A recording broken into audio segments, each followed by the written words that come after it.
Hello, नमस्कार दोस्तों। और कैसे हैं आप? सब कुशल होंगे। जैसा कि हम पिछले दिनों बात कर रहे थे, इमेजेस कैसे बनती हैं उत्तल दर्पण और अवतल दर्पण में, हमने इमेजेस के बारे में आपको समझाया। आज हम बात करेंगे इसकी चिन्ह पै पार्टी, यानी यूबीएफ में हमने जो फार्मूला आपको बताया था वो यहाँ ड्राइव करने की आवश्यकता नहीं है। यहाँ पे न्यूमेरिकल पूछे जाते हैं, ठीक है, कि यू कभी यू पूछता है कभी एफ। तो इसमें हम चिन्ह पै पार्टी की बात करेंगे। तो देखो, हमने कहा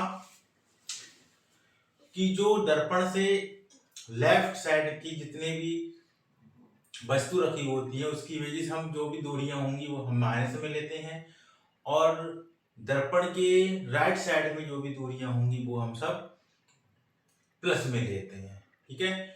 और दर्पण के ऊपर जाने पर हमारी जो डिस्टेंस होगी वो हम प्लस में लेंगे, और नीचे जाने पर हम जो भी डिस्टेंस लेंगे वो माइनस में लेंगे। जैसे हमारी इमेज जो उल्टी बन रही थी, यदि इमेज की लेंथ की बात करें, लंबाई की बात करें, प्रतिबिंब की लंबाई जिसे हम बोलेंगे, वो हम माइनस में लेंगे।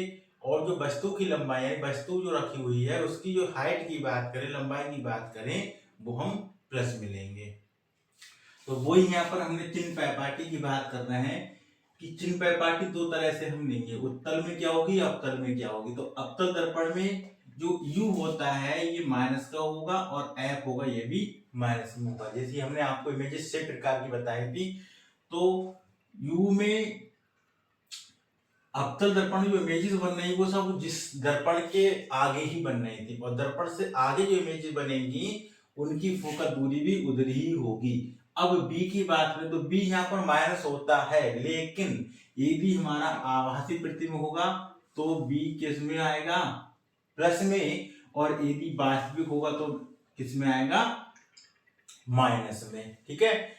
अब u, f और b अवतल दर्पण में माइनस में होता है, लेकिन एक रियल कंडीशन में वो हमने आपको बताया था, इमेज जो प्लस में बन रही थी तब हमारे पास क्या होगा, आभासी बनेगा यदि इमेज, तो उसकी दूरी किस में लेंगे, प्लस में। हमने कहा कि जब वस्तु को ध्रुव और फोकस के बीच में रखे हुए थे तब इमेज हमारी कैसे मिल रही, सीधी, यानी आभासी प्राप्त हो रही थी। तो उस कंडीशन में b की वैल्यू किस में आ जाएगी, प्लस में, और अदरवाइज 5 कंडीशन जो थी उसमें हमारी किस में आएगी, माइनस में। अब बात कर लेते हैं उत्तल दर्पण की, कि उत्तल दर्पण में इमेज कैसे बनेगी। तो इस उत्तल दर्पण में u हमेशा माइनस होगा, उत्तल दर्पण में u माइनस होगी। उत्तल दर्पण में भी वस्तु जो रखी थी वो लेफ्ट साइड में रखी हुई है होती है, यानी हमेशा वस्तु को लेफ्ट साइड में ही रखते हैं, ऐसे मान सकते हो। b हमेशा यहाँ पर प्लस होगा, f भी क्या होगा, प्लस होगा। तो उत्तल दर्पण में केवल और केवल u आपका माइनस में होगा, और b और f दोनों प्लस में होते हैं, ठीक है। अब सवाल कई तरीके से देगा, मानिए उसने प्लस लगा के दे दिया, पूछ लेगा बताइए, यानी किसी उत्तल दर्पण की फोकस दूरी, किसी उत्तल दर्पण की फोकस दूरी धनात्मक है, तो वो या ऐसे करके दे दे, किसी दर्पण की फोकस दूरी धनात्मक है, तो दर्पण बताइए किस प्रकार का, उत्तल होगा, अवतल होगा, ठीक है, किस प्रकार का होगा, यह समतल होगा, तो वो आप बताओगे कैसा होगा, उत्तल दर्पण होगा। और यदि माइनस में आती है तो वो दर्पण कैसा होगा, अवतल दर्पण होगा। इतनी बात क्लियर। अब इसी में हम पढ़ेंगे आवर्धन क्षमता क्या होती है, आवर्धन क्षमता के बारे में, ये आपने नोट कर लिया होगा।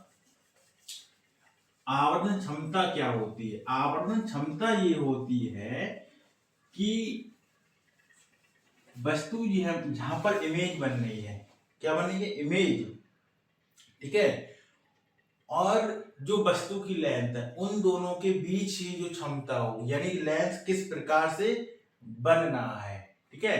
तो इसी को हेडिंग डालेंगे हम, रेखीय आवर्धन। इसको हम पढ़ते हैं रेखीय आवर्धन। क्या पढ़ेंगे, रेखीय आवर्धन, ठीक है। तो रेखीय आवर्धन में जो हम यहाँ पर पढ़ेंगे, रेखीय आवर्धन में, तो यहाँ पर हम कहेंगे क्या, प्रतिबिंब की लंबाई, प्रतिबिंब की लंबाई। प्रतिबिंब हमने कहा था जो इमेज हमारी बन रही है, ठीक है। तो प्रतिबिंब की लंबाई और वस्तु की लंबाई, प्रतिबिंब लंबाई तथा वस्तु की लंबाई का रेशियो यानी अनुपात, अनुपात, ठीक है, रेखीय आवर्धन, रेखीय आवर्धन कहलाता है। इसे m से प्रदर्शित करते हैं। इससे करेंगे m से, ठीक है। तो m बराबर क्या होता है, m बराबर होता है, अब देखो इमेज जो बनती है वो किसमें बनेगी, माइनस में, किसमें होगी, माइनस में। तो I और O किसमें आएगा, प्लस में, तो O, B इमेज कैसे बनेगी, V और बटे में क्या आएगा, U, यानी और इमेज कैसे होगी, माइनस में। तो इसमें जो रिलेशन होता है वो m बराबर I अपॉन O बराबर होगा माइनस का B अपॉन U। क्या होगा, माइनस का B अपॉन U। I क्या है, I है प्रतिबिंब की लंबाई,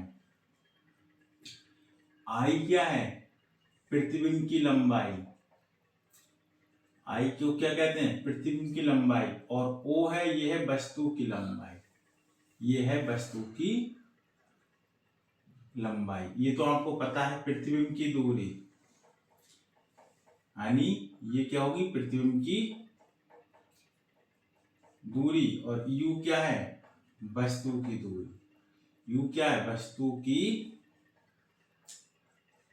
दूरी, ठीक है।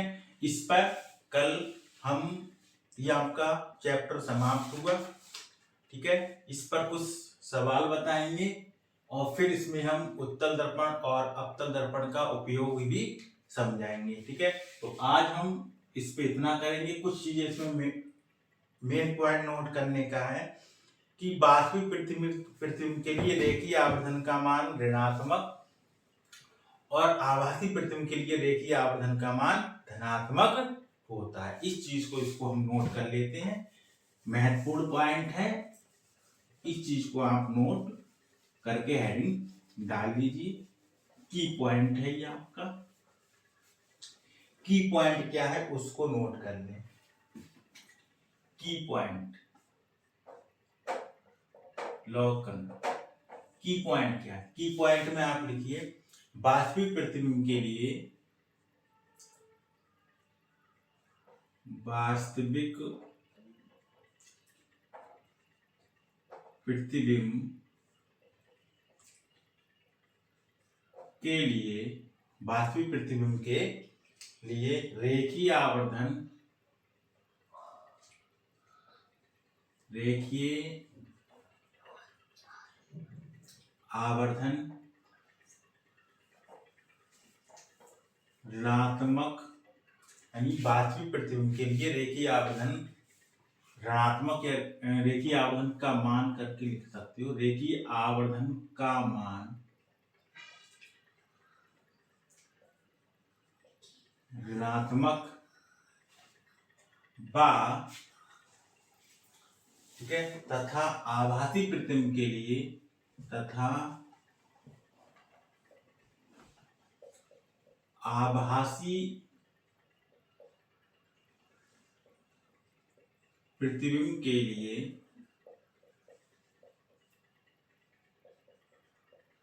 रेखीय